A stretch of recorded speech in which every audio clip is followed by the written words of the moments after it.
ఎన్నికల్లో వైసీపీని భారీ మెజారిటీతో గెలిపించి తిరిగి వైఎస్ జగన్ ని ముఖ్యమంత్రిని చేయాలని ఏపీ విద్యుత్, అటవీ, భూగర్భ గనుల శాఖ మంత్రి పెద్దిరెడ్డి రామచంద్రారెడ్డి అన్నారు. మడకసిర నియోజకవర్గంలోని 5 మండలాల్లో కార్యకర్తల సమన్వయ సమావేశంలో ఆయన పాల్గొన్నారు.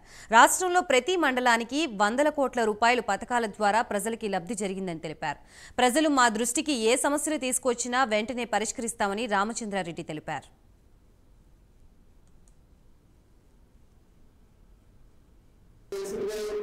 తొందరలో రేపు నెల ఎన్నికలు జరుగుతూ ఉన్నాయి.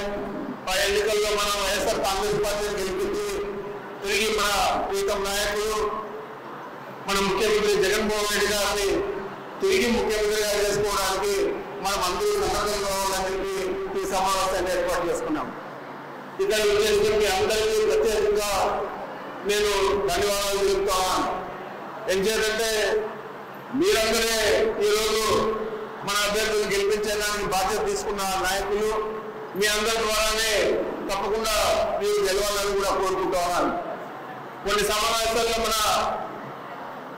జగన్మోహన్ రెడ్డి గారు చెప్పిన విషయాలన్నీ కూడా చూస్తూ ఉన్నారు. నాకు ఎల్లో మీడియా లేదు, ఎల్లో మీడియా తగిన నాయకులు లేరు, లేదా నాకు సపరేట్గా ప్రచారకర్తలు లేరు, నాకు ప్రచారకర్తలు మీరే అని వేదిక ముందున్న మిమ్మల్ని కూడా ఉద్దేశించి వారు రాష్ట్ర వ్యాప్తంగా అందరికీ తెలిసే విధంగా సమావేశాల్లో చెప్పారంటే మీ మీద చాలా నమ్మకం పెట్టుకోనున్నారు. అదే కాకుండా ఇంకొక మాట కూడా వారు చెప్తారు, నాకేదైనా మీకు మంచి చేస్తుంటే నన్ను తప్పకుండా తిరిగి ముఖ్యమంత్రిగా ఎన్నుకోండి, మీరు మంచి చేయలేదంటే నాకు ఓటు వేయనక్కర్లేదంటే మరి దాని గురించి కూడా మీరు బాగా ఆలోచన చేయాలని